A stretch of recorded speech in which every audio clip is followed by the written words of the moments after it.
Hi, welcome to Ashoka online academy. Telangana రాష్ట్రము గురుకుల పాఠశాలలకు సంబంధించి రాబోయే సంవత్సరంలో 5వ తరగతి చదివేటటువంటి విద్యార్థుల కోసము అడ్మిషన్స్ నిర్వహించడానికి గాను నోటిఫికేషన్ ఇవ్వడం జరిగింది. దీనికి సంబంధించినటువంటి పరీక్ష త్వరలోనే అంటే వచ్చే నెలలో జరిగేటటువంటి అవకాశం ఉంది. ఫిబ్రవరి 21 అనేది మనకు తెలుస్తుంది పరీక్షకు సంబంధించినటువంటి విషయము. మరి ఈ కోణంలో అశోక ఆన్లైన్ అకాడమీ తరఫు నుంచి ప్రస్తుతము 4వ తరగతి చదువుతున్నటువంటి విద్యార్థులకు ఆ ఎగ్జామ్కి ప్రిపేర్ అయ్యేటటువంటి సందర్భంలో అవసరమైనటువంటి కోచింగ్ని అత్యంత నైపుణ్యం కలిగినటువంటి టీచర్లతోటి ఫ్యాకల్టీతోటి నిర్వహించడం అనేది జరుగుతుంది. మరి ఈ పాయింట్ ఆఫ్ వ్యూలో నేను నా పేరు సత్యనారాయణ, సైన్స్ని వివరించేటటువంటి ప్రయత్నం చేస్తాను. దీంట్లో భాగంగా ఈ వీడియోలో మనము ఈ సైన్స్ని ఎలా చదవాలి, ముఖ్యంగా 4th క్లాస్ పిల్లలు అంటే ఖచ్చితంగా ఎవరో ఒకరు పేరెంట్, మదర్ కావచ్చు, ఫాదర్ కావచ్చు, పక్కన కూర్చోబెట్టుకొని వారికి సంబంధించినటువంటి ఈ టాపిక్స్ని చూపిస్తూ అవసరమైనప్పుడు వారి యొక్క డౌట్స్ని క్లారిఫై చేసేటటువంటి ప్రయత్నం చేయాల్సి ఉంటుంది. సరే, ఇక్కడ మా వంతు ప్రయత్నంగా ఏ డౌట్ రాకుండానే క్లాసెస్ ఎక్స్ప్లెయిన్ చేసే ప్రయత్నం చేస్తాం. సో పేరెంట్గా మీ బాధ్యత ఏంటి అంటే పిల్లవాడు సక్సెస్ఫుల్గా స్క్రీన్ ముందు ట్యాబ్ కావచ్చు, లేదా మొబైల్ ఫోన్ కావచ్చు, లేదా టీవీలో కావచ్చు, లేదా కంప్యూటర్లో కావచ్చు, పిల్లవాడిని కంటిన్యూస్గా అక్కడ సక్సెస్ఫుల్గా ఎంగేజ్ చేయించడమే మీ యొక్క ప్రాథమికమైనటువంటి బాధ్యత. ఒక్కసారి కనుక సీట్ వచ్చిందనుకోండి, పిల్లవాడి అదృష్టం కనుక బాగుంటే ఇంటర్మీడియట్ వరకు కూడా కంప్లీట్గా రెసిడెన్షియల్ మోడ్లో, అంటే హాస్టల్ వసతి అక్కడే ఉంటుంది, పిల్లవాడికి పాఠశాల కూడా అక్కడే ఉంటుంది. కాబట్టి మరి ఆ పాయింట్ ఆఫ్ వ్యూలో రాబోయేటటువంటి దగ్గరగా మనకు 5th క్లాస్ నుంచి చూసుకుంటే 7 నుంచి 9, 10 సంవత్సరాల వరకు పిల్లవాడి యొక్క భవిష్యత్తుకు ఎలాంటి ఢోకా ఉండదు. మరి ఆ పాయింట్ ఆఫ్ వ్యూలో అశోక ఆన్లైన్ అకాడమీ వారు మీకు సైన్స్ మాత్రమే కాదు, మిగతా అన్ని పాఠ్యాంశాలను కూడా ఆన్లైన్ వేదికగా మీ ముందుకు తీసుకొచ్చేటటువంటి ప్రయత్నం చేస్తూ ఉంది. పాఠశాల విడిచిపెట్టిన తర్వాత, అదేవిధంగా పాఠశాల రావడానికి ముందు కూడా ఉదయం పూట మరియు సాయంత్రం సమయాలలో ఈ క్లాసెస్ని చూసుకుంటూ వారు మనకు గురుకుల ఎగ్జామ్లో ఏ విధమైనటువంటి ప్రశ్నలు వస్తాయి, మనకున్నటువంటి పాఠ్యాంశాల నుంచి ఏ ఇంపార్టెంట్ పాయింట్స్ని మనము ఎగ్జామినేషన్ దృష్టిలో మనము ప్రిపేర్ అవ్వాల్సి వస్తుంది, అదేవిధంగా దాంట్లో ఏ అంశాలు ఇవ్వడం జరిగింది, వాటిని క్వశ్చనింగ్ అంటే ప్రశ్నల రూపంలో ఇచ్చేటటువంటి క్రమంలో ఎలా దాన్ని మార్చి ఇచ్చేటటువంటి అవకాశం ఉంది, ఇవన్నీ కూడా మనము సవివరంగా డీటెయిల్డ్గా డిస్కస్ చేసేటటువంటి ప్రయత్నం చేద్దాం. ముఖ్యంగా ఈవీఎస్కి సంబంధించి దీన్ని మనము 3వ తరగతి నుంచి ప్రవేశపెట్టడం జరిగింది. 3, 4, 5 తరగతులలో ముఖ్యంగా దీన్ని పరిసరాల విజ్ఞానము, ఎన్విరాన్మెంటల్ స్టడీస్ అనేటటువంటి పేరుతోటి చెప్తాం. ఇక్కడ ఎన్విరాన్మెంటల్ స్టడీస్కి సంబంధించి ఈ గురుకుల 5వ తరగతి అడ్మిషన్ల కోసం నిర్వహించేటటువంటి పరీక్షలో 20 మార్కుల వెయిటేజ్ని ఇవ్వడం జరిగింది. 20 మార్కులు. మరి ఆ పాయింట్లో మనకు 20 వరకు ప్రశ్నలను ఇవ్వడం జరుగుతుంది.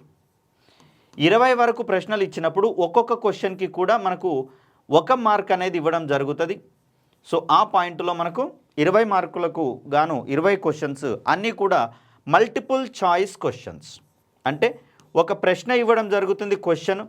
ఈ క్వశ్చన్ కింద 4 ఆప్షన్స్ అనేది ఇవ్వడం జరుగుతుంది.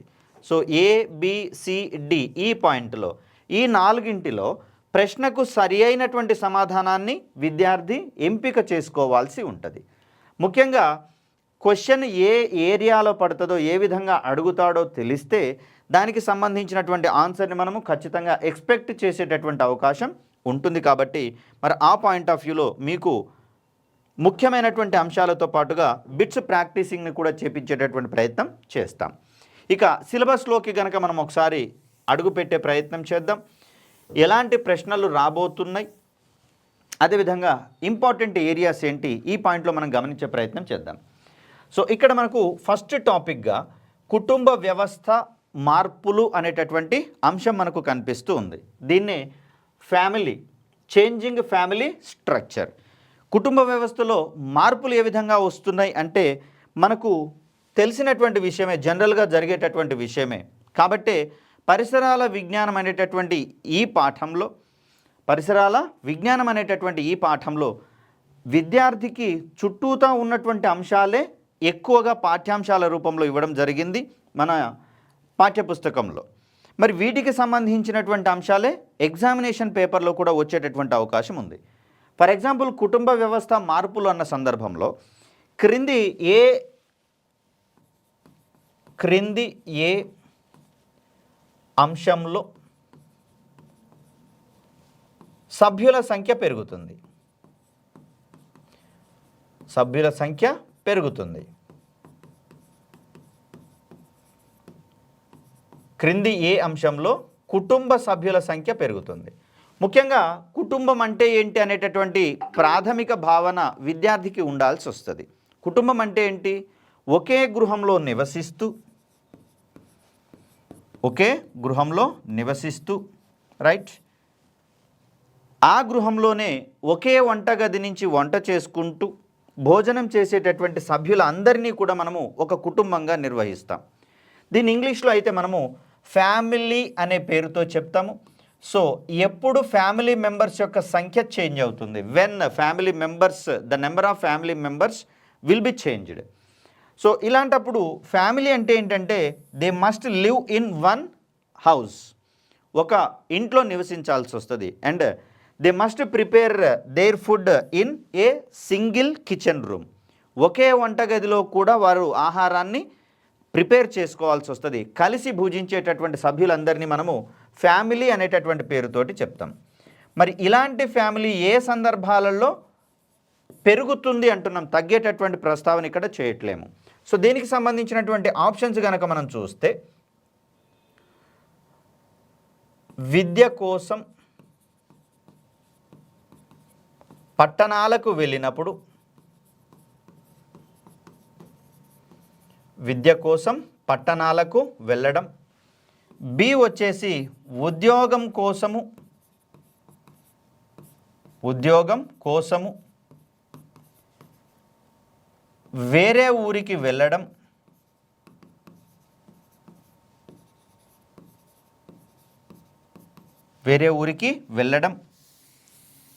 అదేవిధంగా ఆడపిల్లలకు వివాహం కావడం. అండ్ దెన్ డి విషయానికి వచ్చేసరికల్లా పిల్లలకు జన్మనివ్వడం.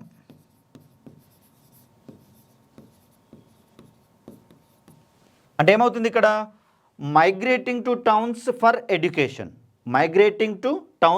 ఎడ్యుకేషన్ అంటే పట్టణాలకు విద్య కోసం వెళ్ళినటువంటి సందర్భంలో ఒక కుటుంబంలో 6 ఉన్నారు అనుకుందాం. ఈ 6లో ఒక ఫ్యామిలీ మెంబర్ హయ్యర్ ఎడ్యుకేషన్ కోసమో, సపోజ్ ఇప్పుడు మీరు గురుకుల సీటు కనుక వచ్చింది అనుకోండి, ఆటోమేటిక్గా మీరు హాస్టల్కి వెళ్ళేటటువంటి అవకాశం ఉంటుంది. కాబట్టి ఆ సందర్భంలో 6 ఉన్నటువంటి కుటుంబ సభ్యుల సంఖ్య కాస్త 1 తగ్గిపోయి 5కు వచ్చేటటువంటి అవకాశం ఉంది. అంటే ప్రశ్నలోనేమో మనము ఎప్పుడు పెరుగుతుంది అన్నాము, కానీ ఇక్కడ తగ్గేటటువంటి అవకాశం కనిపిస్తూ ఉంది. సో ఇది మనకు ఆన్సర్గా పనికి రాదు. దెన్ సెకండ్ దాన్ని ఒకసారి చూసే ప్రయత్నం చేద్దాం. ఉద్యోగం కోసం వేరే ఊరికి వెళ్ళడం. సపోజ్ ఇంట్లో ఎవరికైనా ఉద్యోగం వచ్చినట్లయితే ఉన్న ఊర్లో వస్తేనేమో ఎలాంటి ఇబ్బందులు ఉండవు. కొంచెం దూరంలో ఉన్నటువంటి ఊర్లో ఉద్యోగం కనుక వచ్చిందనుకోండి, ఆ సందర్భంలో సేమ్ ఇదే విధంగా మనకు కుటుంబ సభ్యుల సంఖ్య తగ్గేటటువంటి అవకాశం ఉంది. కాబట్టి ఇది కూడా ఆన్సర్ కాదు. ఇక ఆడపిల్లలకు వివాహం కావడం. ఇక్కడ 2 ఇష్యూస్ ఉన్నాయి, మనకు క్లారిటీగా అడిగేటటువంటి ప్రయత్నం చేయలేదు. అయితే ఇక్కడ ఆడపిల్లలకు వివాహం అయినప్పుడు తల్లిగారింట్లోనేమో ఒక సంఖ్య తగ్గే అవకాశం ఉంది, అత్తగారింట్లోనేమో ఒక సంఖ్య పెరిగేటటువంటి అవకాశం ఉంది.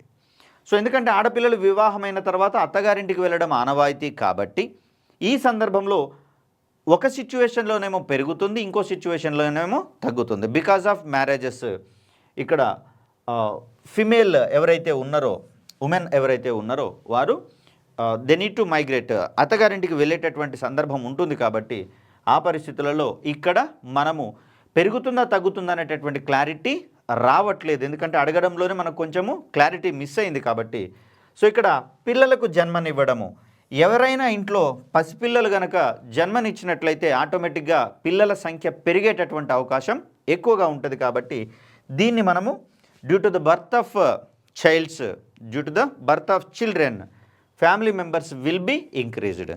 సో అక్కడ పిల్లలు జన్మించినప్పుడు ఏమవుతుందంటే ఫ్యామిలీ మెంబర్స్ పెరిగేటటువంటి అవకాశం ఉంది. అదేవిధంగా మరొక రకంగా దీంట్లో కొంతమంది వందన అని చెప్పేసి అని, రాణి అని, అదేవిధంగా ఆదిత్య, రమేష్, ఇలా కొంతమంది పిల్లల పేర్లను ఇంట్రడ్యూస్ చేయడం జరిగింది. వారి యొక్క ఫ్యామిలీలో ఏ విధమైనటువంటి మార్పులు ఏర్పడ్డాయని, అదేవిధంగా అక్కడ ఎవరికి పిల్లలు పుట్టేటటువంటి ఉదాహరణ ఒకటి గమనిస్తాం మనం పాఠ్యాంశంలో. వందన అనేటటువంటి అమ్మాయికి వాళ్ళ ఇంట్లో ఒక చిన్న పాప పుట్టిందనేటటువంటి ఉదాహరణ ఉంటుంది. మరి క్రింది ఏ కుటుంబ సభ్యులలో వారి యొక్క కుటుంబ సభ్యుల సంఖ్య పసిపాప జన్మించడం వల్ల పెరిగింది అనేటటువంటి కోణంలో కూడా గతంలో ఒకసారి ప్రశ్న అడగడం జరిగింది గురుకుల టీజీటీలో. మరి ఇలాంటి క్వశ్చన్స్ మనకు వచ్చే అవకాశం ఉంది.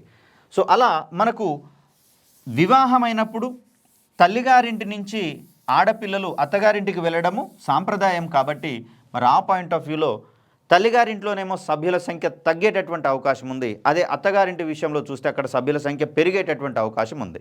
సో ఇది ఎప్పుడు తగ్గుతుంది, ఎప్పుడు పెరుగుతుంది అనేటటువంటి అంశాలలో ఒక ఉదాహరణగా మనం చూస్తాం. ఈ పాయింట్లో చూస్తే మనకు ఎడ్యుకేషన్ సంబంధమైనటువంటి విషయాలలో కుటుంబ సభ్యుల సంఖ్య దాదాపుగా తగ్గేటటువంటి అవకాశం ఎక్కువగా ఉంటుంది. ఎందుకంటే విద్య కోసము స్కూల్కి లేదా హాస్టల్కి వెళ్ళేటటువంటి సందర్భాలలో ఇక్కడ సంఖ్య తగ్గేటటువంటి అవకాశం ఉంది. కానీ స్కూల్కి వెళ్ళినప్పుడు దాన్ని మనం కుటుంబంగా పరిగణించే అవకాశము లేదు. ఇక దీని తర్వాత జాబ్ పర్పస్లో కూడా ఫ్యామిలీ మెంబర్స్ తగ్గేటటువంటి అవకాశం ఉంటుంది. ఉద్యోగం కోసము ఒక కుటుంబం నుంచి వేరే ఊరికి వెళ్ళినటువంటి సందర్భంలో ఇక్కడ సభ్యుల సంఖ్య తగ్గేటటువంటి అవకాశం ఉంది. దీనితో పాటుగా మ్యారేజెస్ సందర్భంగా ఒక ఇంట్లోనేమో కుటుంబ సభ్యుల సంఖ్య తగ్గితే మరొక చోట కుటుంబ సభ్యుల సంఖ్య పెరుగుతుంది. దీని తర్వాత బర్త్స్, పిల్లలకు జన్మించినటువంటి సందర్భంలో ఇక్కడ ఎడ్యుకేషన్ అంటే విద్య అని చెప్పేసి అంటాం. ఇక్కడ ఉద్యోగము, జాబ్ అంటే ఉద్యోగము, అండ్ దెన్ మ్యారేజెస్ వివాహము, బర్త్స్ పుట్టడం, జన్మించడం. టెర్మినాలజీ కూడా మనకు రెగ్యులర్గా వాడేటటువంటి పదజాలాలు కాకుండా బుక్లో ఉన్నటువంటి టెర్మినాలజీని వాడేటటువంటి ప్రయత్నం చేస్తాం. ఇక వీటి తర్వాత డెత్స్, మరణించడం వల్ల కూడా సభ్యుల సంఖ్య తగ్గేటటువంటి అవకాశం అనేది ఉంది. దీంట్లో కేవలము తగ్గే అవకాశమే ఉంది, ఇక్కడ పూర్తిగా పెరిగేటటువంటి అవకాశం ఉంది. ఇక్కడ కొన్ని సందర్భాల్లో పెరగడము, కొన్ని సందర్భాల్లో తగ్గేటటువంటి అవకాశం ఉంది. జాబ్ వచ్చినటువంటి సందర్భాల్లో వేరే ఊరికి కనుక వెళ్తే ఇక్కడ కుటుంబ సభ్యుల సంఖ్య తగ్గేటటువంటి అవకాశం ఉంది. విద్యకు సంబంధించినటువంటి అంశాలలో కూడా మ్యాక్సిమం కుటుంబ సభ్యుల సంఖ్య తగ్గేటటువంటి అవకాశాలు ఉన్నాయి. కాబట్టి ఎక్కడ పెరుగుతుంది, ఎక్కడ తగ్గుతుంది అనేటటువంటి పాయింట్లోనే మనకు ఎక్కువగా ప్రశ్నలు పడేటటువంటి అవకాశం ఉంది. ఇక సెకండ్ టాపిక్ విషయానికి వస్తే మనకు ఆటలు, నియమాలు. సో ఆటలు దేనికోసము అంటే మనకు గేమ్స్ అనేటటువంటివి, డిఫరెంట్ గేమ్స్ అండ్ రూల్స్, వీటినే మనము గేమ్స్ అంటున్నాము. గేమ్స్ దేనికోసము అంటే మానసిక ఉల్లాసం కోసము అని చెప్తాం, ఎంటర్టైన్మెంట్ పర్పస్.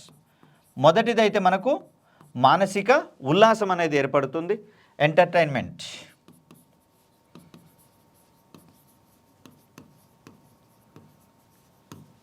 దెన్ శారీరక దారుఢ్యం కోసం కూడా ఆటలు ఆడతాము, ఫిజికల్ ఫిట్నెస్ అని చెప్పేసి అంటాం. దెన్ ఇంకొకటి ఏంటి మనకు టీమ్ స్పిరిట్ కోసం.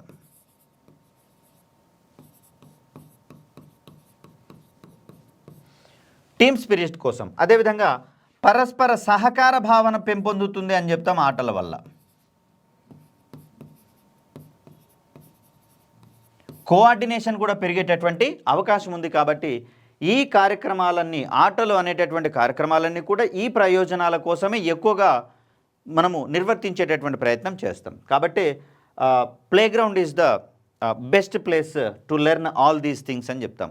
ఆట స్థలం ఏదైతే ఉందో, క్రీడా మైదానం ఏదైతే ఉందో, ప్లేగ్రౌండ్లో ఇవన్నీ మనకు దొరికేటటువంటి అవకాశం ఉంది. దురదృష్టవశాత్తు పిల్లలు ప్రస్తుతం ప్లేగ్రౌండ్స్లో ఆడేటటువంటి ఆటలు కాకుండా మొబైల్ ఫోన్లలో ఆడేటటువంటి గేమ్స్ ఆడుతున్నారు. అవి ఆడడం వల్ల ఏమవుతుందంటే దీనికి వ్యతిరేకమైనటువంటి భావనలు వస్తున్నాయి. సరే, అది వేరే సంగతి. ఇక నియమాలు దేనికోసం, రూల్స్ దేనికోసము అనుకున్నప్పుడు ఏదైనా ఒక ఆటను నియమానుసారం గనక ఆడినట్లయితే ఎలాంటి గొడవలు ఏర్పడే అవకాశం లేదు. కాబట్టే ఇక్కడ మనము ఆటలు ఆడేటటువంటి సందర్భంలో ఖచ్చితమైనటువంటి నియమాలను ఏర్పాటు చేసుకుంటాం. మరి ఈ పాయింట్ ఆఫ్ వ్యూలో మనకు పాఠ్యపుస్తకంలో కబడ్డీ ఆట ఆడేటప్పుడు ఉండేటటువంటి నియమాలేంటి, ఈ ఆటలో ఉండేటటువంటి నియమాలతో పాటుగా స్కూల్లో ఎలాంటి నియమాలు పాటించాలి, అదేవిధంగా ఇంటి వద్ద ఏ విధమైనటువంటి నియమాలు పాటించాలి, వీటితో పాటుగా రోడ్ల మీద కూడా ఎలాంటి నియమాలు పాటించాలి, సో ప్రయాణం చేసేటప్పుడు రోడ్ల మీద ఎలాంటి నియమాలను ఉంటాయి పొందుపరిచారు, వాటిని మనం పాటిస్తే వచ్చేటటువంటి ప్రయోజనాలు ఏంటి, రోడ్ల మీద నియమాలు పాటిస్తే ట్రాఫిక్కి ఎలాంటి ఇబ్బంది ఉండదు, ప్రమాదాలు జరగకుండా మనం సాఫీగా ఇంటికి వెళ్ళేటందుకు అవకాశం ఉంది. సో ఇక్కడ ఏం జరుగుతుంది అంటే యాక్సిడెంట్స్ని అవాయిడ్ చేయాలి అంటే మనకు ట్రాఫిక్ రూల్స్ అనేటటువంటివి ఉండాలి. మరి అలాంటి ట్రాఫిక్ రూల్స్ ఏమేమి ఉన్నాయి, ఇవన్నీ కూడా మనము సెకండ్ పాఠంలో నేర్చుకునేటటువంటి ప్రయత్నం చేస్తాం. ఇక థర్డ్ టాపిక్లో మనకేముంది అంటే వేరియస్ టైప్స్ ఆఫ్ ఎనిమల్స్, రకరకాలైనటువంటి జంతువులు. మనము నిత్య జీవితంలో లేచిన దగ్గర నుంచి రాత్రి పడుకునేంత వరకు కూడా అనేక రకాలైనటువంటి జంతువుల గురించి చూస్తూ ఉంటాం, మాట్లాడుతూ ఉంటాం. మరి అలాంటి సందర్భంలో మన చుట్టూ ఉన్నటువంటి జంతువులలో వాటిని ఏ రకంగా వర్గీకరించుకునేటటువంటి ప్రయత్నం చేస్తాం, దేని ఆధారంగా వర్గీకరించే ప్రయత్నం చేస్తాం అంటే దాని యొక్క చర్మము ఆధారంగా వాటిని గుర్తించేటటువంటి ప్రయత్నం కూడా చేస్తాం. అదేవిధంగా చర్మం అంటే స్కిన్, దీని తర్వాత వాటి యొక్క చెవులు, ఇయర్స్, దెన్ తోక ఆధారంగా కూడా గుర్తించేటటువంటి జంతువుల గురించి మనకు బుక్లో ప్రస్తావించడం జరిగింది. కోర్స్ మనకు ఈ point examination point of view అంత ఇంపార్టెంట్ కాదు, బట్ టాపిక్స్ అనేవి ఉన్నాయి కాబట్టి మనం ఎక్స్ప్లెయిన్ చేసే ప్రయత్నం చేస్తాం. ఇక్కడ జంతువులకు చర్మం అనేది గుర్తించడానికి మాత్రమే కాదు, అవి ఏ రకమైనటువంటి జంతువులో తెలుసుకునేటందుకు కూడా మనకు ఉపయోగపడేటటువంటి అవకాశం ఉంది. ఫర్ ఎగ్జాంపుల్ చర్మాన్ని క్రైటీరియాగా తీసుకుంటే దీంట్లో రోమాలు, దీన్నే మనము హెయిర్ అని చెప్పేసి అంటాం. చూడండి, కొన్ని జంతువులకు చర్మం మీద స్కిన్ ఇది హెయిర్ ఎక్కువగా ఉండే అవకాశం ఉంది, రోమాలు ఎక్కువగా ఉంటుంది, వీటిని వెంట్రుకలు అని చెప్పేసి కూడా అంటాం. వెంట్రుకలు ఎక్కువ ఉండేటటువంటి జంతువులకు ఏ విధమైనటువంటి ధర్మాలు ఉంటాయి, వెంట్రుకలు లేనటువంటి జంతువులకు ఏ విధమైనటువంటి ధర్మాలు ఉండే అవకాశం ఉంది, ఈ పాయింట్లో మనకు టాపిక్స్ని ఇంక్లూడ్ చేయడం జరిగింది. చెవులకు సందర్భంగా చూస్తే, చెవులను కూడా దృష్టిలో పెట్టుకొని చూస్తే చెవులు బయటకు కనపడేటటువంటి జంతువులేవి, చెవులు బయటకు కనపడనటువంటి జంతువులేవి అనేటటువంటి పాయింట్లో కూడా మనకు టాపిక్స్ ఇవ్వడం జరిగింది. బయటకు కనిపిస్తేనేమో ఎక్స్టర్నల్ ఇయర్స్ అంటాం, చెవులు బాహ్యంగా కనిపించేటటువంటి జంతువులు. ఒకవేళ చెవులు కనిపించలేదనుకోండి, వాటిని మనము ఇంటర్నల్ ఇయర్స్ అనే పేరుతోటి పిలుస్తాం, చెవులు కనిపించినటువంటి జంతువులు. ఫర్ ఎగ్జాంపుల్ చూసుకుంటే మనకు బల్లి, లిజర్డ్, క్రోకడైల్, మొసలి, రైట్ అండి. అదేవిధంగా పాము, స్నేక్, కప్ప, ఫ్రాగ్, వీటికి వేటికి కూడా చెవులు బయటకు కనిపించేటటువంటి అవకాశం లేదు.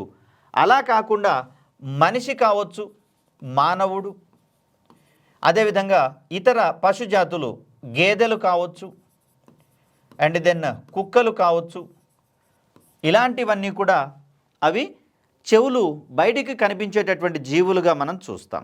అంతేకాని ఏదైనా ఒక జంతువుకి చెవులు కట్ అయినాయి అనుకోండి, సరే దానికి చెవులు లేవు కదా అనేటటువంటి మాట వాడకూడదు. సాధారణంగా అన్ని జంతువులకు ఉండేటటువంటి లక్షణాలను బట్టి ఇక్కడ మనం క్యారెక్టరైజ్ చేసే ప్రయత్నం చేస్తాం.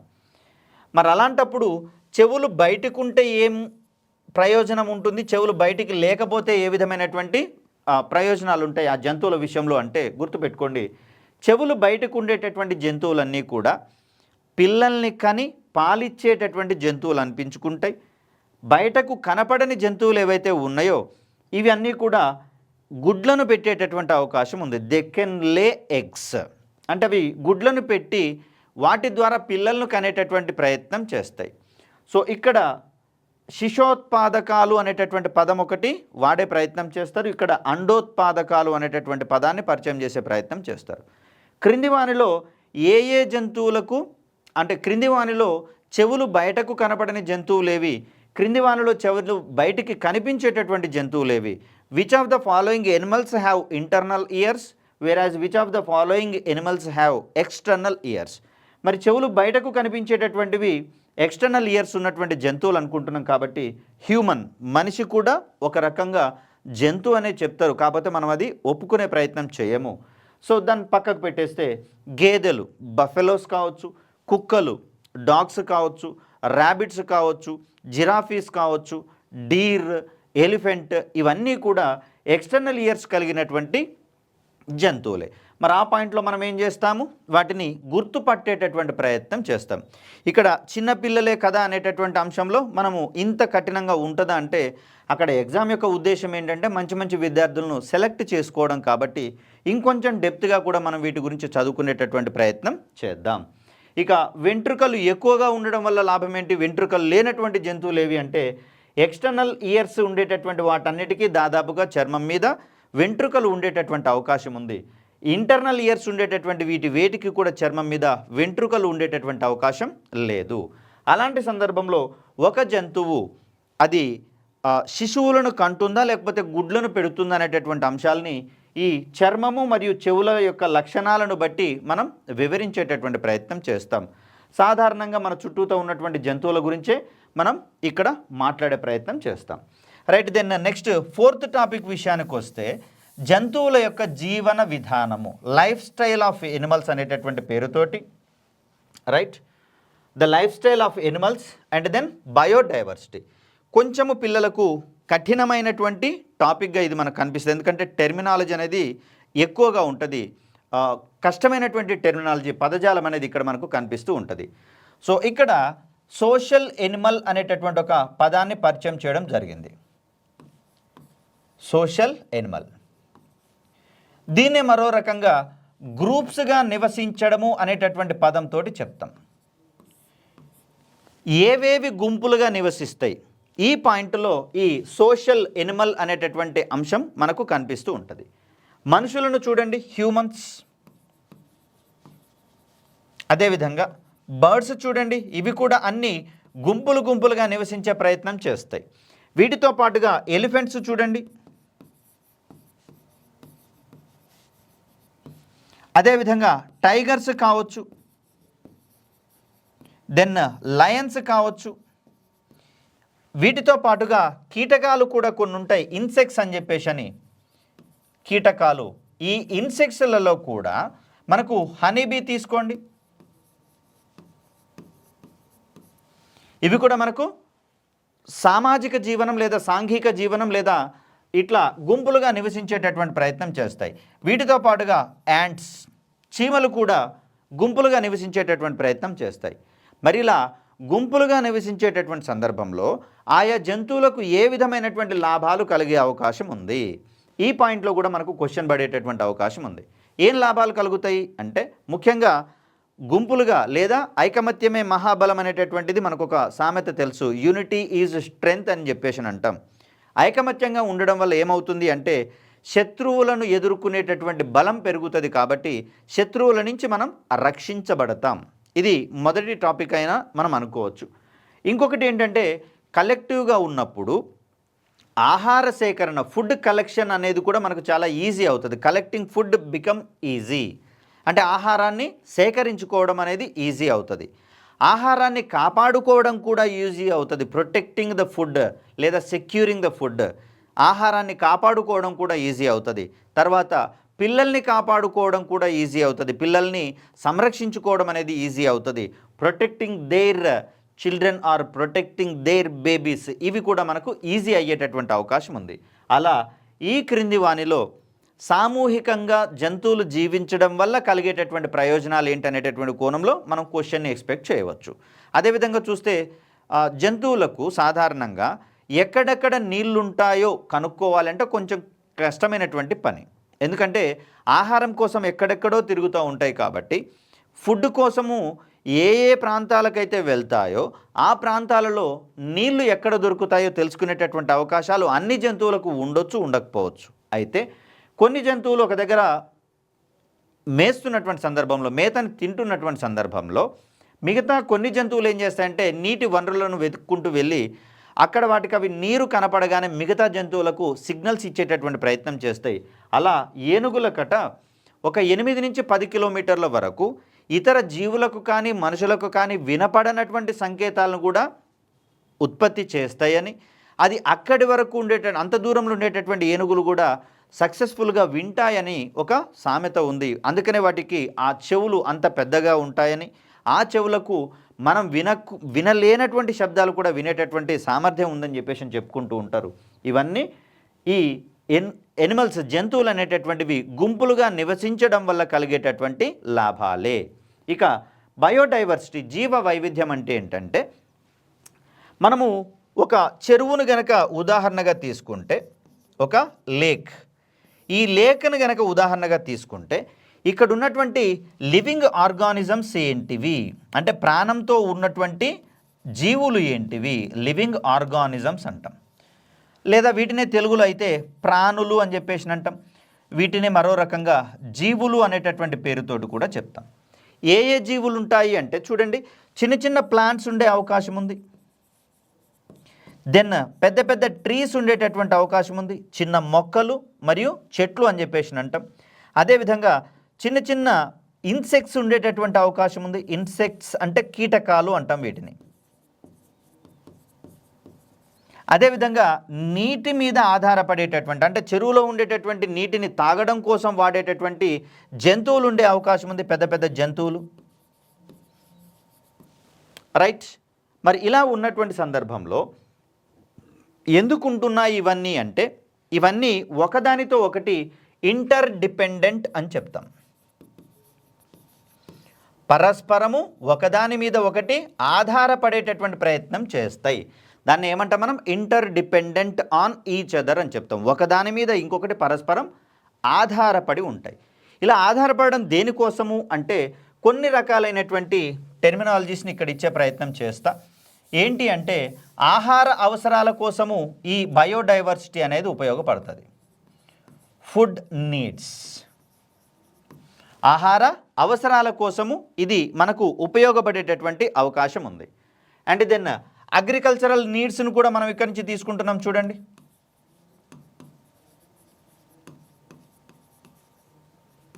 దెన్ ప్రొటెక్షన్ పర్పస్లో కూడా మనం ఎనిమల్స్ని వాడేటటువంటి ప్రయత్నం చేస్తున్నాం. మనల్ని మనం కాపాడుకోవడానికి కుక్కల్ని పెంచుకునేటటువంటి ప్రయత్నం చేస్తున్నాం. అలాంటప్పుడు ప్రొటెక్షన్ కూడా వీటి నుంచి మనకు అందేటటువంటి అవకాశం ఉంది. వీటితో పాటుగా డైలీ నీడ్స్, రోజువారీ కార్యక్రమాలలో కూడా వీటిని మనం ఉపయోగించుకునే ప్రయత్నం చేస్తూ ఉన్నాం. రైట్. ఫర్ సపోజ్ ఏదైనా బుక్ చిరిగిపోయింది అనుకోండి, ఆ సందర్భంలో మనం ఏం చేస్తామంటే గమ్ని వాడేటటువంటి ప్రయత్నం చేస్తాం. ఇది ప్లాంట్స్ నుంచి మనకు వచ్చేటటువంటి ఒక ప్రోడక్ట్గా మనం చెప్తాం. ఒక ప్రాంతంలో ప్లాంట్స్ కావచ్చు, ట్రీస్ కావచ్చు, ఇన్సెక్ట్స్, ఎనిమల్స్, బర్డ్స్, అదేవిధంగా ఫిషెస్, ఇలాంటి జీవులన్నీ ఒకదాని మీద ఒకటి ఆధారపడి జీవించడాన్ని మనము బయోడైవర్సిటీ అనేటటువంటి పేరుతోటి చెప్తాం. మరి బయోడైవర్సిటీ ఎక్కువగా ఉంటే మంచిదా, తక్కువగా ఉంటే మంచిదా? మరి బయోడైవర్సిటీలో ఏదైనా ఒక జంతువు కనుక చనిపోయింది అనుకోండి, ఇమీడియట్గా ఏం జరుగుతుంది? ఈ పాయింట్లో మనకు క్వశ్చన్స్ పడే అవకాశం ఉంది. మెయిన్ కాంటెంటే మనకు ఆ రకంగా ఉంది కాబట్టి వాటన్నిటి గురించి మనము తదుపరి జరిగేటటువంటి క్లాసెస్లలో తెలుసుకునేటటువంటి ప్రయత్నం చేస్తాం. ఏంటండి, ఒక ప్రాణి కనుక చనిపోయింది అనుకోండి, ఏం జరుగుతుంది ఇమ్మీడియట్గా అంటే ఆ ప్రాణిని ఆహారంగా తీసుకునేటటువంటి ఇతర జంతువుల యొక్క జనాభా తగ్గిపోయేటటువంటి అవకాశం ఉంది. ముఖ్యంగా ఇక్కడ జీవ వైవిధ్యంలో జంతువుల యొక్క సంఖ్య ఎందుకు తగ్గిపోతుంది? అదేవిధంగా దీంట్లో ఎండేంజర్డ్ స్పీసీస్ అనేటటువంటి పేరు ఒకటి వాడడం జరిగింది. ఎండేంజర్డ్ అంటే ప్రమాదంలో ఉన్నటువంటి జీవులు. అదేవిధంగా ఎక్స్టింక్ట్ అంటే అంతరించిపోయినటువంటి జీవులు, ఈ పదాలు కూడా ఇవ్వడం జరిగింది. కాబట్టి మరి క్రింది వానిలో ఏది ఎక్స్టింక్ట్ అనేటటువంటి పాయింట్లో కూడా మనకు క్వశ్చన్ పడేటటువంటి అవకాశం ఉంది. ప్రస్తుతం చూస్తే మనకు పాఠంలోనే రాబందుల గురించి ఇవ్వడం జరిగింది. దీన్నే మనము వల్చర్స్ అని చెప్పేసి అంటాం. వల్చర్స్, రాబందులు ప్రస్తుతం కనిపిస్తున్నాయి అంటే దాదాపుగా వీటి యొక్క సంఖ్య మనకు కనిపించకుండానే పోయింది. గతంలో అయితే ఏదైనా పశువులు చనిపోయినప్పుడు ఆరు బయట విసిరేసేవాళ్ళం లేదా ఊరి బయట విసిరేసేవాళ్ళం. ఆ జంతువుల్ని తినడానికి ఈ రాబందులు అనేవి వచ్చి నిమిషాలలో ఆ జంతువుకు ఉన్నటువంటి మాంసం మొత్తాన్ని తినేసి కేవలం దాని యొక్క ఎముకల్ని మాత్రమే మిగిల్చిపోయాయి. కాబట్టి వీటిని మనము సహజ పారిశుద్ధ్య కార్మికులు అంటాం.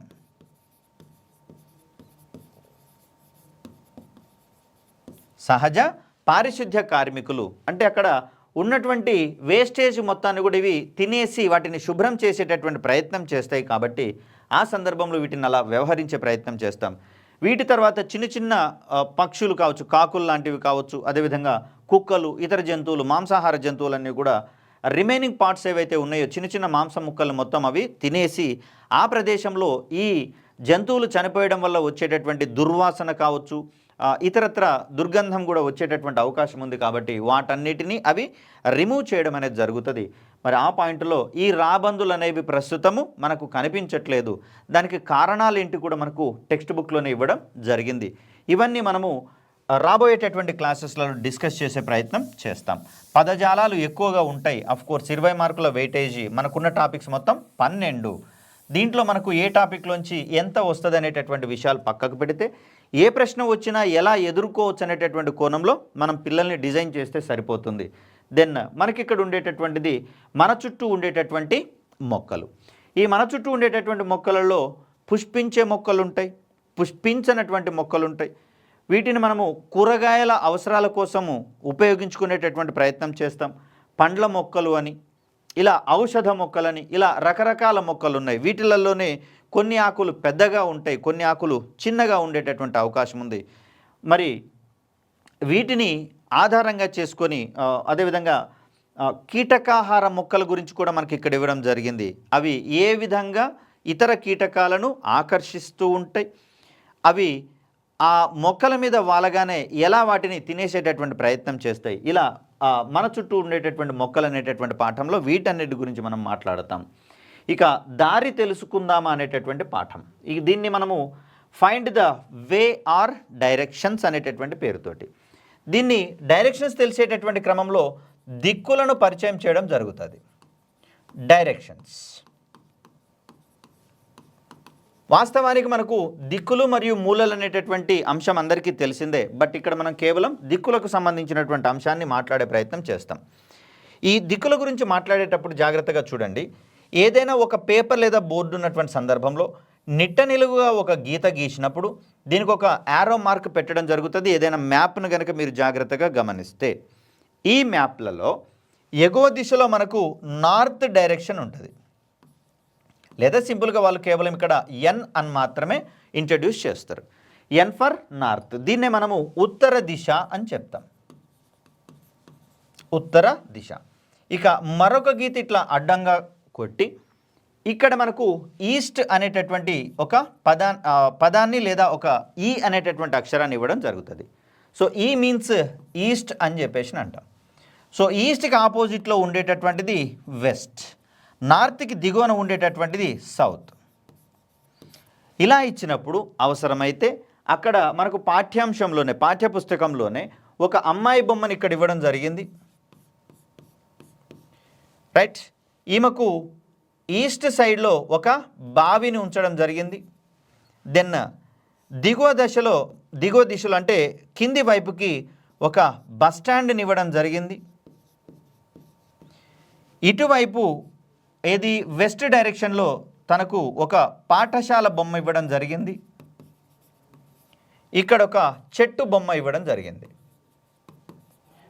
ఆ పాయింట్లో ఈ అమ్మాయి ఉత్తరం వైపుకి ముఖాన్ని గనక ఉంచితే తనకు బావి ఏ దిశలో ఉందని, లేదా దక్షిణ దిశలో ఉన్నటువంటిది ఏది అని, అదేవిధంగా ఉత్తరం దిశలో ఏముందని కానీ, లేదా పాఠశాల ఏ దిక్కున ఉంది, ఈ పాయింట్లో మనకు క్వశ్చన్స్ పడే అవకాశం ఉంది. దీని తర్వాత మనకు ఇదే పాయింట్లో మ్యాప్స్ గురించి కూడా ఇంట్రడ్యూస్ చేయడం జరిగింది. ఈ మ్యాప్లలో మనము జిల్లా మ్యాప్ల గురించి మాట్లాడుకునే ప్రయత్నం చేస్తాం. అదేవిధంగా తెలంగాణ మ్యాప్కు సంబంధించినటువంటి అంశాలు కూడా తెలుసుకునే ప్రయత్నం చేస్తాం. రాష్ట్రం అంటే ఏంటి? కొన్ని జిల్లాల యొక్క సమాహారాన్నే మనము రాష్ట్రం అనేటటువంటి అంశంగా చెప్తాం. జిల్లా అంటే ఏంటి? దాంట్లో కొన్ని పదుల సంఖ్యలో మండలాలు ఉంటాయి. ఆ మండలాలలో గ్రామ పంచాయతీలు ఉంటాయి. గ్రామ పంచాయతీలలో మన యొక్క గ్రామాలు ఉంటాయి.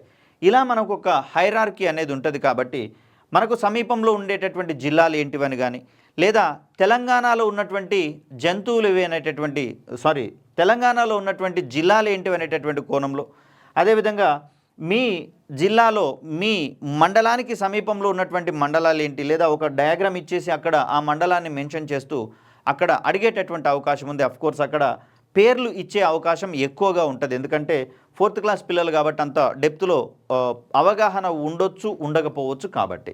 రైట్. వీటి తర్వాత మనం చూడాల్సినటువంటి మరొక టాపిక్ ప్రభుత్వ సంస్థలు. ఇక్కడ పౌరులకు సేవ చేసేటటువంటి సందర్భంగా లేదా ప్రజలకు అవసరమైనటువంటి సౌకర్యాలు కల్పించేటటువంటి కోణంలో మనకు కొన్ని రకాలైనటువంటి సంస్థలు గ్రామ స్థాయి నుంచి మొదలుకొనే పనిచేసే అవకాశం ఉంది.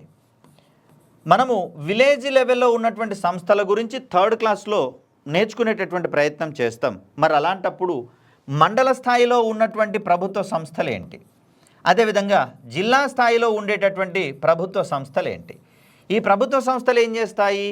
ఆ మండల పరిధిలో ఉన్నటువంటి ప్రజలకు అవసరమైనటువంటి కనీస సౌకర్యాలు ఏంటివి అంటే విద్యా సంబంధమైనటువంటి వసతులు కల్పించడం కావచ్చు, పారిశుద్ధ్యాన్ని కల్పించడం కావచ్చు, అదేవిధంగా విద్యుత్తు పరమైనటువంటి అంశాలను అందించడం కావచ్చు, తాగునీటిని అందించేటటువంటి అంశాలు కావచ్చు.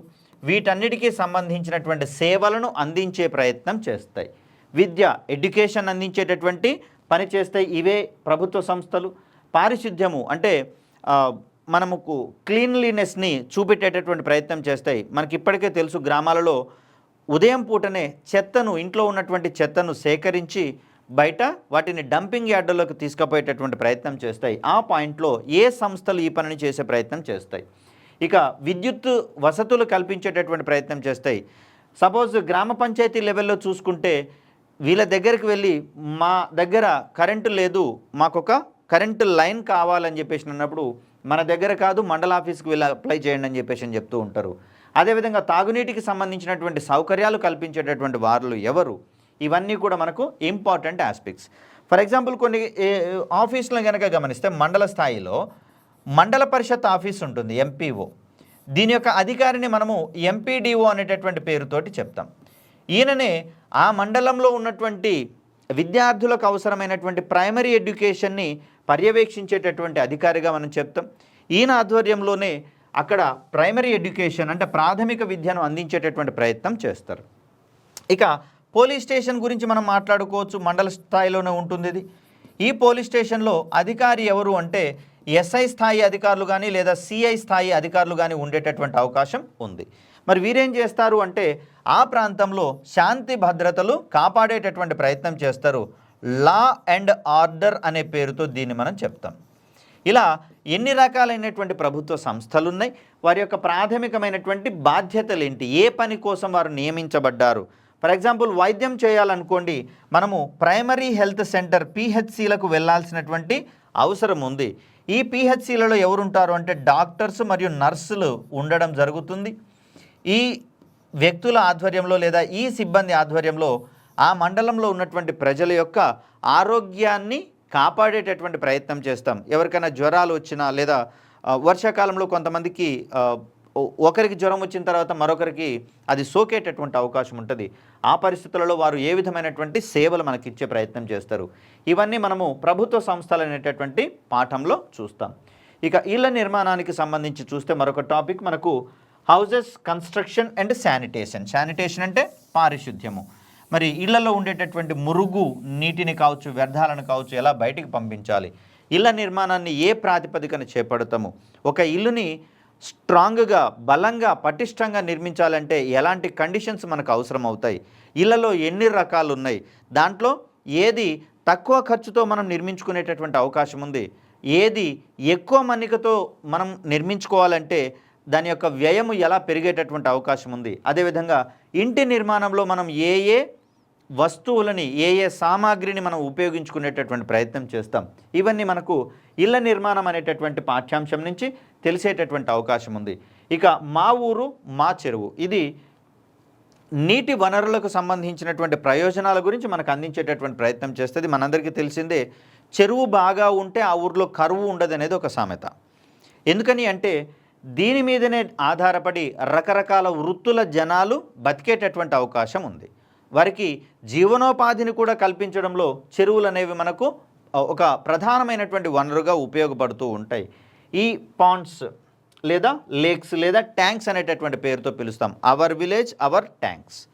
మరి దీంట్లో ఏం జరుగుతుంది అంటే, చెరువులో గనక నీళ్లు గనక నిండుగా ఉన్నాయి అనుకోండి, వాటిలలోకి చేపలను వదిలిపెట్టి మత్స్యకారులు, ఫిషర్మెన్ ఎవరైతే ఉన్నారో వీరు వారి జీవనోపాధికి దాని మీద ఆధారపడడం జరుగుతుంది. అదేవిధంగా ప్రస్తుతమైతే కొన్ని రకాలైనటువంటి వృత్తులు తగ్గిపోతూ ఉన్నాయి, కానీ మరికొన్ని ఊళ్ళలో ఇప్పటికీ కూడా ఈ ఇంటింటి జనాలకు సంబంధించినటువంటి ఆ విడిచిన బట్టలను కలెక్ట్ చేసుకొని వాటిని చెరువు దగ్గర ఉతికి ఆరబెట్టి వాటిని శుద్ధి చేసి మనకిచ్చేటటువంటి ప్రయత్నం జరుగుతుంది రజకులు అనేటటువంటి వారు. మరి వీరినే చాకలి వారు అని చెప్పేసి కూడా అంటాం. వీరికి కూడా వారి జీవనోపాధికి అత్యంత ప్రధానమైనటువంటి వనరుగా మనకు చెరువు కనిపిస్తూ ఉంది.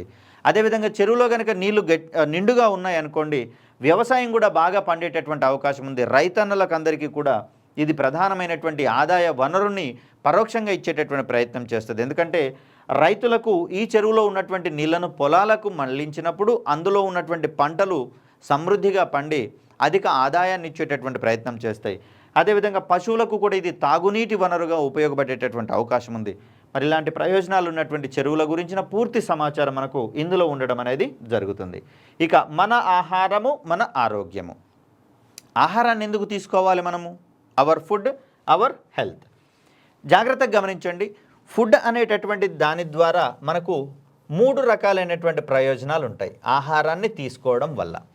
ఏం కావాలి మనకు ఆహారం నుంచి అంటే, ఎనర్జీ కావాలి, శక్తి. ఎనర్జీ కావాలి, శక్తి కావాలి, రైట్? ఓకే.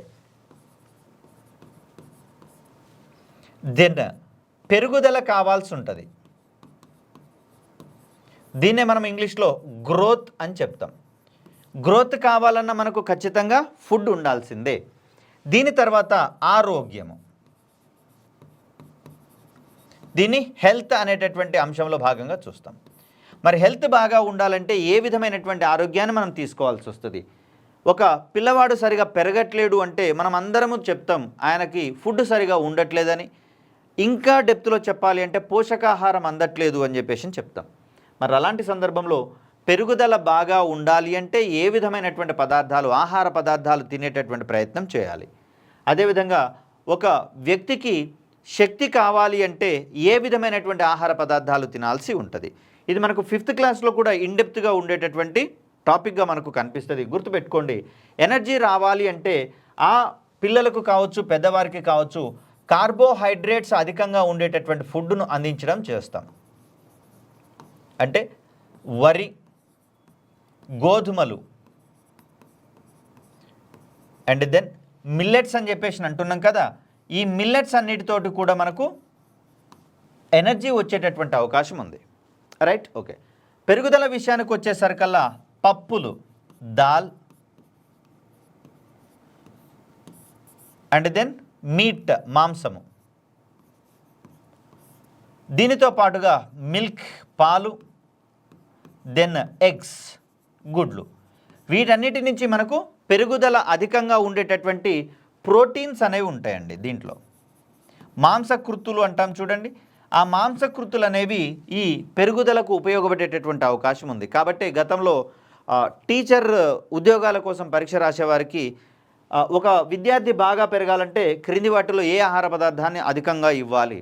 దాంట్లో భాగంగా కందిపప్పును ఇవ్వడం జరిగింది. మనందరము చిన్నపిల్లలకి కందిపప్పును కనుక బాగా తినిపించినట్లయితే దాంట్లో ప్రోటీన్స్ ఎక్కువగా ఉంటాయి, మాంసకృతులు అని చెప్పేసి అంటాం. అది పిల్లల యొక్క పెరుగుదలను అధికంగా ప్రభావితం చేస్తుంది, ఎక్కువ ఎత్తు పెరగడానికి అది దోహదపడుతుంది. అంత మాత్రం చేత కందిపప్పు తినిపించిన వాళ్ళందరూ పొడుగవుతారని చెప్పేసి కాదు, బట్ వారిలో డెవలప్మెంట్ జరగాలి అంటే, గ్రోత్ జరగాలి అంటే మనకు ఆ పప్పులు అనేవి చాలా కీలకమైనటువంటి పదార్థాలు. ఇక ఆరోగ్యం బాగా ఉండాలి అంటే హెల్త్ రావాలి అంటే పిల్లలకు మనము విటమిన్స్ అందించాలి అండ్ దెన్ మినరల్స్ ఇచ్చే ప్రయత్నం చేయాలి. విటమిన్స్ మినరల్స్ ఎక్కడి నుంచి వస్తాయి మనకు అంటే ఫ్రూట్స్ నుంచి వస్తాయి, పండ్ల ద్వారా వచ్చేటటువంటి అవకాశం ఉంది. వీటితో పాటుగా లీఫీ వెజిటబుల్స్ అంటే ఆకుకూరల ద్వారా వచ్చేటటువంటి అవకాశం ఉంది.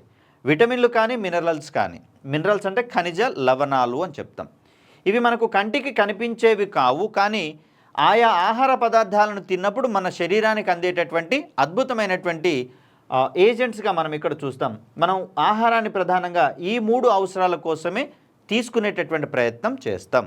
అలాంటి సందర్భంలో మీరు తినేటటువంటి ఆహారంలో ఇవన్నిటికీ సమానమైనటువంటి ప్రాధాన్యత ఇస్తున్నామా లేదా అనేటటువంటి అంశాలన్నీ మనకు మన ఆహారము మన ఆరోగ్యం అనేటటువంటి టాపిక్లో డిస్కస్ చేయడం అనేది జరుగుతుంది. ఇక ఊరు నుంచి ఢిల్లీకి ఇక్కడ మనము రకరకాలైనటువంటి రవాణా సాధనాలకు సంబంధించినటువంటి అంశాలను ఇక్కడ ఒక ఊరి నుంచి మరో ఊరికి వెళ్ళేటటువంటి సందర్భంలో ఏ రకాలైనటువంటి రవాణా సాధనాలు మనకు ఉన్నాయి, ట్రాన్స్పోర్టేషన్ అని చెప్పేసి కొంతమంది బస్సులలో వెళ్ళడానికి ఇంట్రెస్ట్ చూపిస్తారు, కొంతమంది వెంటనే వెళ్ళొచ్చు కదా అని చెప్పేసి ఆటోలలో ప్రయాణించడానికి ఇష్టపడతారు. సుదూరాలకు ప్రయాణించేటటువంటి సందర్భంలో ట్రైన్స్ అనేటటువంటి వాటి ద్వారా మనం ప్రయాణించేటటువంటి అవకాశం ఉంది. సో బస్ కావచ్చు, ఆటో కావచ్చు, అదేవిధంగా కార్లలో కూడా ప్రయాణించేటటువంటి సందర్భాన్ని మనం చూస్తాం. దెన్ ట్రైన్స్లలో మనం ప్రయాణించేటటువంటి సందర్భాన్ని చూస్తాం. అండ్ దెన్ ఏరోప్లేన్స్లో విమానాల ద్వారా కూడా మనం ప్రయాణించేటటువంటి ప్రయత్నం చేస్తాం. ఇక్కడ బస్ కావచ్చు, అండ్ దెన్ ట్రైన్స్ కావచ్చు, ఏరోప్లేన్స్ కావచ్చు, వీటిని మనము పబ్లిక్ ట్రాన్స్పోర్టేషన్ సిస్టమ్ అంటాం. ఇది ప్రభుత్వం ఆధ్వర్యంలో కనుక జరిగితే దీన్ని పబ్లిక్ ట్రాన్స్పోర్ట్ అంటాం, అంటే ప్రజా రవాణా సాధనాలు అని చెప్పేసి అంటాం. ఆటోలు, కార్లు అంటే ఎవరికి వారు ఇండివిజువల్గా కొనుక్కొని నడుపుకునేటటువంటి ప్రయత్నం చేస్తారు, కాబట్టి ఇవి వ్యక్తిగత వాహనాల కిందికి వస్తాయి. బస్సులోను, ట్రైన్స్లలోను, ఏరోప్లేన్స్లలోనూ ప్రయాణించేటప్పుడు ఏది ఎక్కువ వేగంతో వెళ్తుంది అనేది ఒక కోణము, ఏది తక్కువ వ్యయంతో వెళ్తాం అనేటటువంటిది మరొక కోణం. చూడండి, ఇక్కడ బస్ అనేది చాలా తక్కువ ఛార్జీలతోటి ప్రయాణిస్తాం, కానీ ఎక్కువ టైం తీసుకునేటటువంటి అవకాశం ఉంది దూరాలకు ప్రయాణించేటటువంటి సందర్భంలో. అదే ట్రైన్స్ విషయానికి వచ్చేసరికల్లా ఎక్కువ దూరాలను బస్సుతో కంపేర్ చేస్తే తక్కువ సమయంలో తక్కువ కష్టంతో తక్కువ శ్రమతోటి ప్రయాణించేటటువంటి అవకాశం ఉంది. ఇక అన్నిటికంటే సులభంగా అత్యంత వేగంతో ప్రయాణించేటటువంటి ట్రాన్స్పోర్ట్ వెహికల్ ఏంటిది అంటే ఏరోప్లేన్గా మనం చెప్తాం, కానీ దీనికి అత్యంత ఖర్చు అయ్యేటటువంటి అవకాశం ఉంది, ఎందుకంటే వీటి యొక్క ఫేర్స్ ఎక్కువగా ఉండే అవకాశం ఉంది. ఇక వీటి తర్వాత మనము షిప్స్ కావచ్చు, బోట్స్ కావచ్చు, ఇవి కూడా మనం చూస్తాము. వీటి ద్వారా ఇంకా తక్కువ వ్యయం జరుగుతుంది, కానీ వీటి ద్వారా రవాణా చాలా నిదానంగా జరిగేటటువంటి అవకాశం ఉంది. మరి అలాంటప్పుడు ఏ ట్రాన్స్పోర్ట్ వెహికల్స్ని ఏ సందర్భాలలో వాడుకుంటాం, ఇవన్నీ మనము ఊరు నుంచి ఢిల్లీకి అనేటటువంటి పాఠ్యాంశంలో తెలుసుకునే ప్రయత్నం చేస్తాం. ఇక భారతదేశ చరిత్ర, సంస్కృతి. ప్రస్తుతం మనం చూస్తున్నటువంటి భారతదేశంలోని రకరకాల వ్యక్తులు, రకరకాల ఆహారపు అలవాట్లు, రకరకాల సాంప్రదాయాలు, రకరకాల అయినటువంటి జీవన విధానాలు, ఇవన్నీ కూడా మూలం ఎక్కడుంది అంటే ప్రాచీన భారతదేశ చరిత్ర నుంచి మనకు అందేటటువంటి అవకాశం ఉంది. ఫర్ సపోజ్ చూసినట్లయితే ఒక వ్యక్తి పెళ్ళికి కనుక పోతే ఆ వ్యక్తి యొక్క కులాన్ని బట్టి, ఆ వ్యక్తి యొక్క మతాన్ని బట్టి కూడా ఆ పెళ్ళికి సంబంధించినటువంటి వేడుకలు మారుతూ ఉంటాయి. అక్కడ అతిథులకు వడ్డించేటటువంటి భోజనాలు కూడా మారేటటువంటి అవకాశం ఉంది. మరి ఇవన్నీ దేంట్లో భాగంగా వచ్చినాయి అంటే మన చరిత్రలో భాగంగా వచ్చినాయి. మనము దేన్నైతే ఆచరిస్తున్నామో, దేన్నైతే భుజిస్తున్నామో, దేన్నైతే మన ఒంటి మీద బట్టలుగా కట్టుకుంటున్నామో, ఇదంతా మనకు సంస్కృతికి సంబంధించినటువంటి చిహ్నాలు. ఈ సంస్కృతికి సంబంధించినటువంటి చిహ్నాలు ప్రాచీన కాలం నుంచి ఏ విధంగా మన వరకు వచ్చాయో తెలుసుకునేదే ఆ దేశానికి సంబంధించి లేదా రాష్ట్రానికి సంబంధించినటువంటి చరిత్రగా మనం చెప్తాం. అనాది కాలంగా రాజుల కాలం నుంచి ఈ చరిత్ర మనకు ఏ విధంగా సంక్రమించిందో మనకు భారతదేశ చరిత్ర మరియు సంస్కృతి అనేటటువంటి పాఠంలో నేర్చుకునేటటువంటి ప్రయత్నం చేస్తాం. ఒక అద్భుతమైనటువంటి ప్లాట్ఫామ్లో ఈ పాఠ్యాంశాలన్నింటినీ మీ ముందుకు తీసుకొచ్చేటటువంటి ప్రయత్నం చేస్తూ ఉన్నాం. వీటితో పాటుగా రిమైనింగ్ టాపిక్స్ అన్నీ కూడా మనకు ఎక్స్పర్ట్ ఫ్యాకల్టీ తోటి, ఎక్స్పర్ట్ అయినటువంటి టీచర్లతోటి చిన్నారులకు చక్కగా బోధించడమే కాదు, ఎగ్జామినేషన్ పాయింట్ ఆఫ్ వ్యూలో అవి ఏ విధంగా ప్రశ్నలుగా అడిగేటటువంటి అవకాశం ఉంది, మరి అలాంటప్పుడు ఆన్సర్ గుర్తించేటటువంటి సందర్భంలో ఏ విధమైనటువంటి తెలివిని మనం ఉపయోగించే ప్రయత్నం చేయాలి. కొన్ని సందర్భాల్లో ఆన్సర్ని గమనించేటప్పుడు ఇంత క్రితమే మనం ఫస్ట్ క్వశ్చన్లో చూసాము, కొన్ని సందర్భాల్లో ఆన్సర్ మనకు నేరుగా స్ఫురించేటటువంటి అవకాశం ఉంది. క్రింది వానిలో కీటకాహార మొక్క ఏది అనేటటువంటి కోణాన్ని కనుక మనం చూస్తే ఇక్కడ కీటకాహార మొక్కలలో ఒకటోది అరటి అని చెప్పేసి అందాం, బనానా ట్రీ. రెండవది వేప, మూడవది కానుగ, నాలుగవది రఫ్లీషియా అనేటటువంటి మొక్క ఒకటి ఉంటుందండి. మరి ఇవి మూడు మనకు చూసినవే, ఇవి ఏవి కూడా కీటకాలను తినేటటువంటి ప్రయత్నం చేయదు. ఇవి మూడు ఆన్సర్లు కానప్పుడు ఖచ్చితంగా మనకు నాలుగవదే ఆన్సర్ అవుతుంది. మరి అలాంటప్పుడు కొన్ని సందర్భాలలో కొన్నింటిని చూడగానే మనం డైరెక్ట్గా ఆన్సర్ పెట్టేటటువంటి ప్రయత్నం చేస్తాం. అదేవిధంగా ఓకే రైట్, ఇలా ఆ క్వశ్చన్స్ ఆధారంగా అంటే ఆ క్వశ్చన్స్కి ఆన్సర్ చేసేటటువంటి సందర్భంలో సందర్భానుసారం వాటికి ఆన్సర్స్ ఎలా గుర్తించాలి, ఇవన్నీ కూడా మనము డీటెయిల్డ్గా రాబోయేటటువంటి వీడియోలో డిస్కస్ చేసేటటువంటి ప్రయత్నం చేస్తాం. ఖచ్చితంగా ఈ వీడియో పాఠాలు మీ పిల్లలకు గురుకుల సీటుని అందించడమే కాదు, వారి యొక్క భవిష్యత్తుని రాబోయేటటువంటి 10 నుంచి 12 సంవత్సరాల వరకు కూడా తీర్చిదిద్దడంలో ఒక అద్భుతమైనటువంటి భూమిక పోషిస్తాయని, అద్భుతంగా ఉపయోగపడతాయని చెప్పేసి ఆశిస్తూ మీకు హామీ ఇస్తూ సెలవు తీసుకుంటున్నాను. Thank you.